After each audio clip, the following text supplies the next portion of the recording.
Assalamu alaikum, everybody, and thank you so much for joining us again for My Friend Rasulullah, our kid-friendly Seerah series. This is all about learning about the Prophet ﷺ as a friend. And inshallah, by the end of this series, he will be a dear friend to all of us, adults and children alike.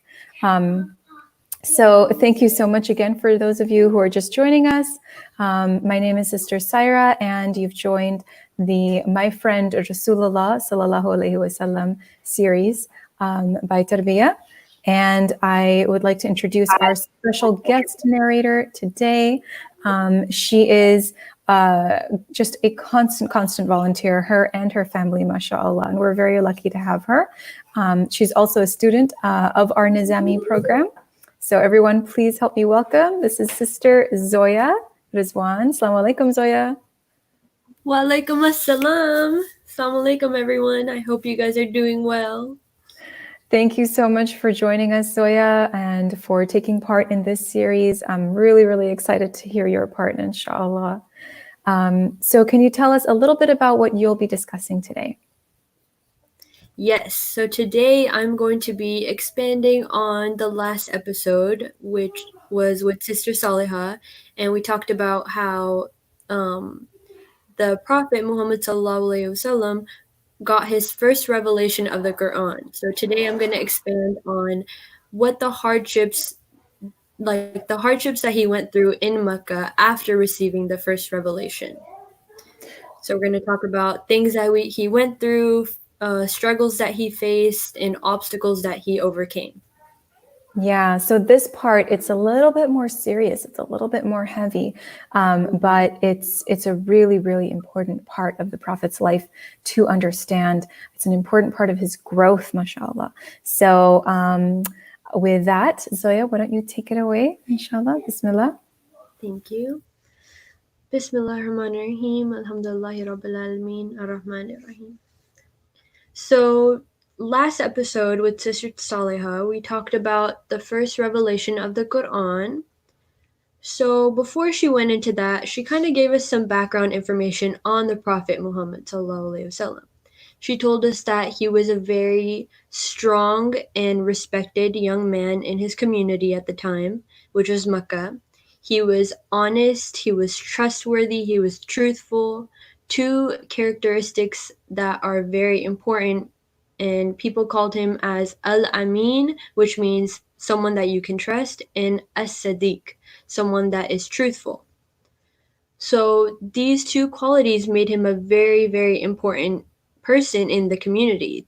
He was someone that people could go to if they needed help, someone that they could look up to, someone that protected his people, you know. And Sister Salha also talked about how there was a 6-month period of the Prophet's life where he had very vivid dreams. So vivid dreams could be anything from detailed like faces or experiences. So this happened for about 6 months. He would have dreams at night, and the next morning when he would wake up, those things that he dreamed about would happen in real life. You can kind of call this deja vu, you know, when something is happening and you feel like it's happened before, or you think about something and the next day that same exact thing happens. So this is what happened to the Prophet for about 6 months. At the end of the 6-month period, we learned that the angel Jibril came down to the Prophet in his special cave, which is called the Cave of Hira. So the Prophet was just having some alone time in his cave, which he actually liked to do very often. And he liked to think, he liked to just ponder about life. And this is when Angel Jibril came down to the Prophet and essentially ordered the Prophet to read, to recite. The Prophet was confused at first. He knew that someone was in the cave with him, but he couldn't figure out what it was until he essentially saw the human figure of Angel Jibril. So the angel had come down to the Prophet and essentially released or revealed the first section of the Quran. So he talked about how he wanted the Prophet to read. after this whole interaction happened, the Prophet was really scared. He didn't really know what happened. He was still confused. So what he did was he ran down the mountain back to his family and went to his wife Khadija. He was venting to Khadija about he didn't really know what was going on. He was confused. He thought he was going crazy.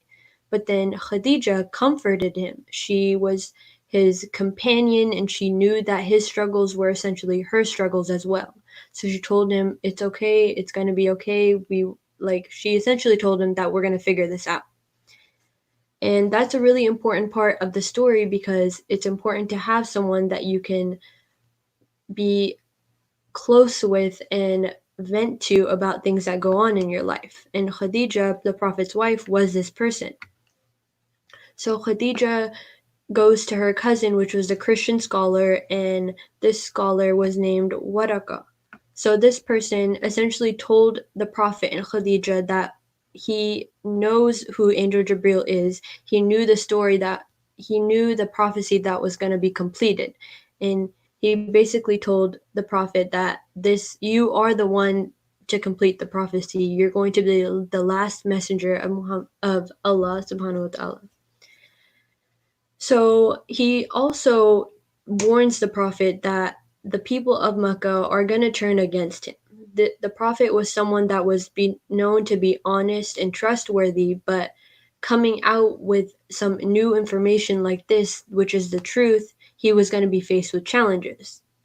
This is where we go into the hardships that the Prophet Muhammad faced in Mecca. So I want to ask you guys a question to think about throughout this. What is one thing that makes you think that the Prophet Muhammad is so strong? What is one characteristic that shows you that, wow, this is someone that I look up to, that I want to be like?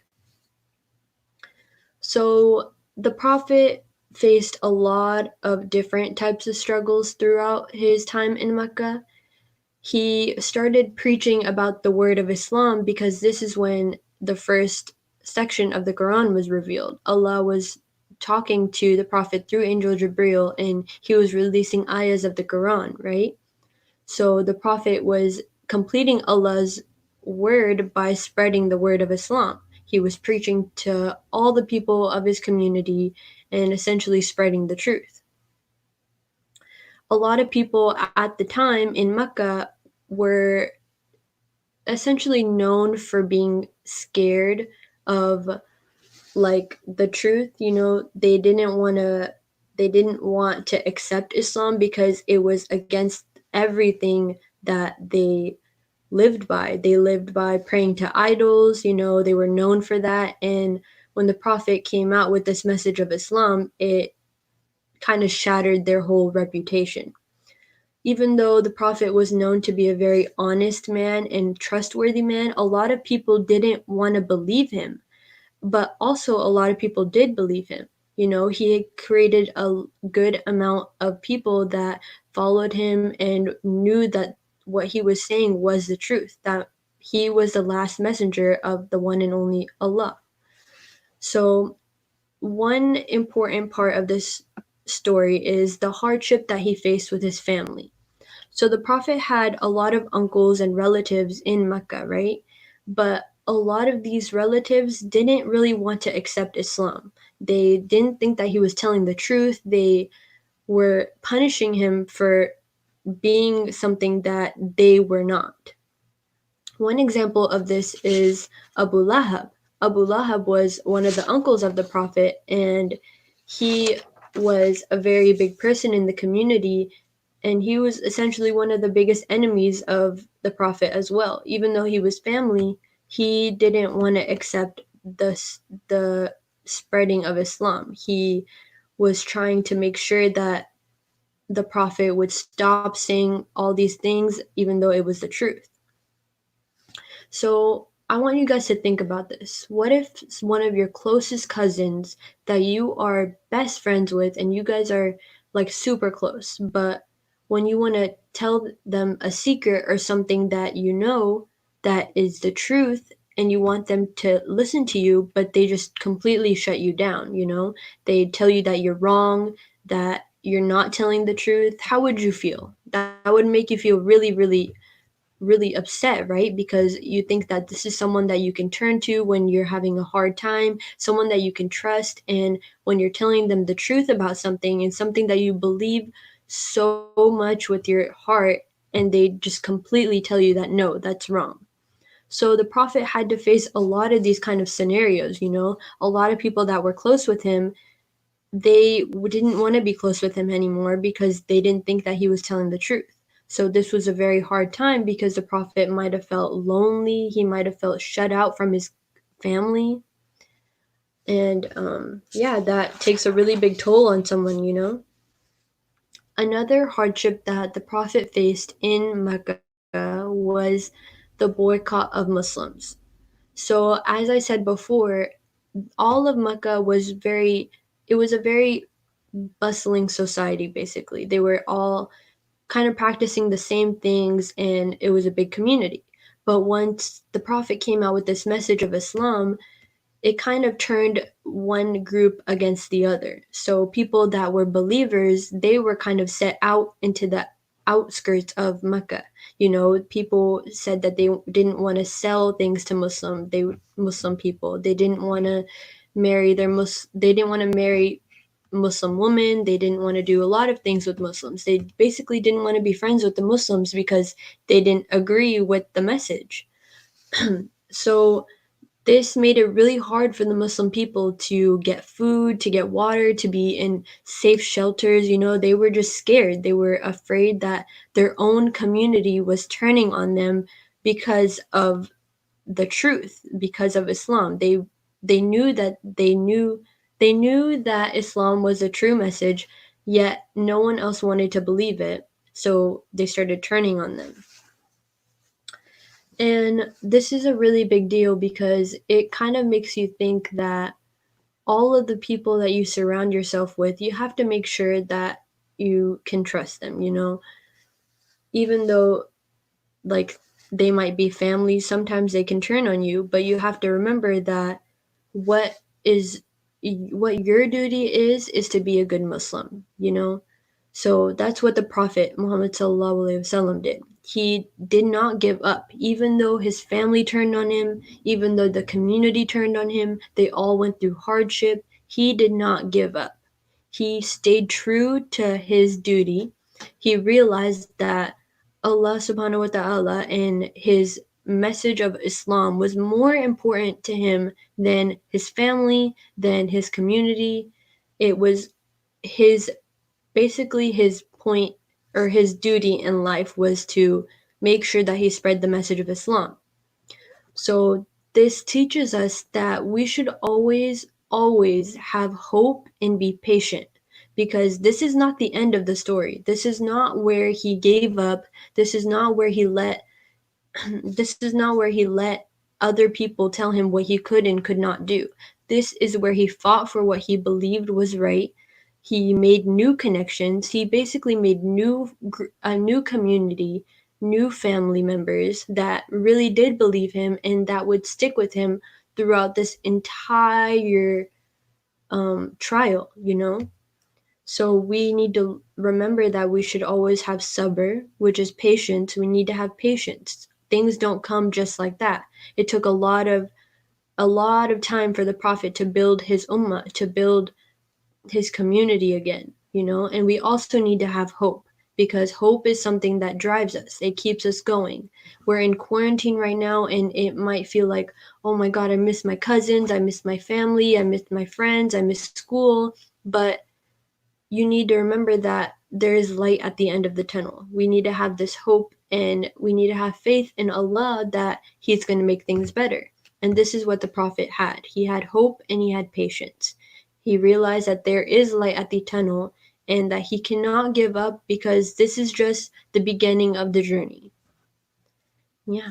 So that's why we should look up to the Prophet Muhammad sallallahu alaihi wasallam. He's a very honest and truthful young man.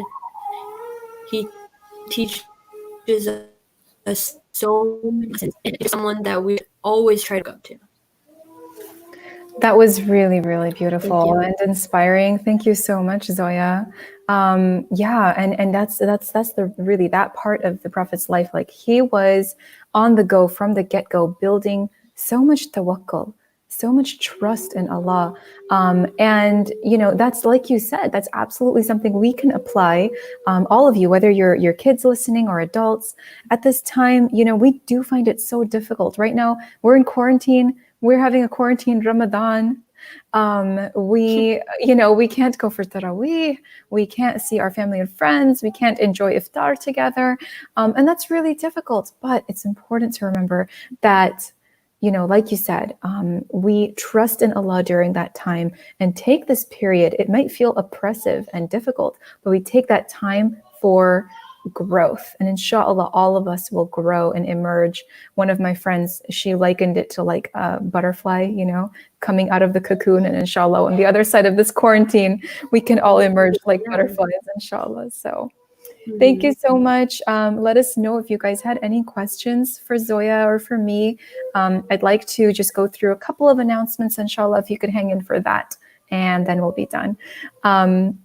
So we always have, of course, our Friday spiritual talk tomorrow at 12:45, and messages from the divine with one of our Tarbiyah imams every night at 9 p.m. Inshallah, I hope you can join for that.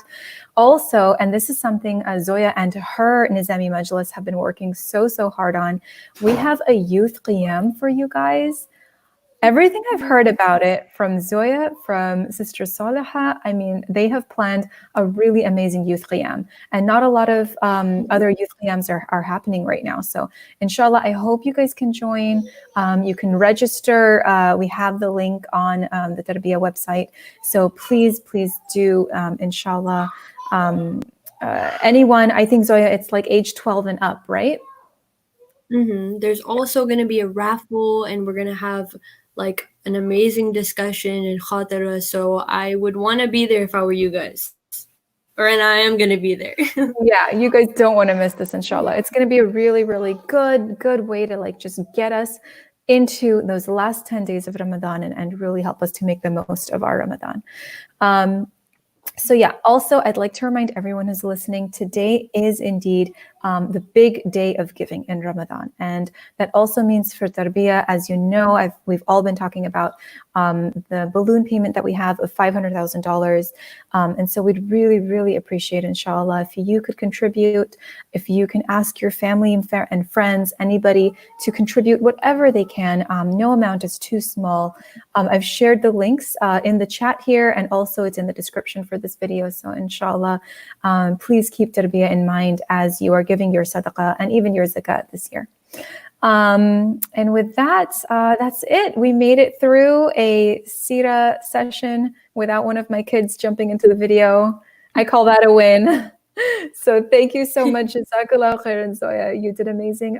Thank you so much for joining us, everybody, and take care. Assalamu alaikum. Assalamu alaikum. Alaikum assalam.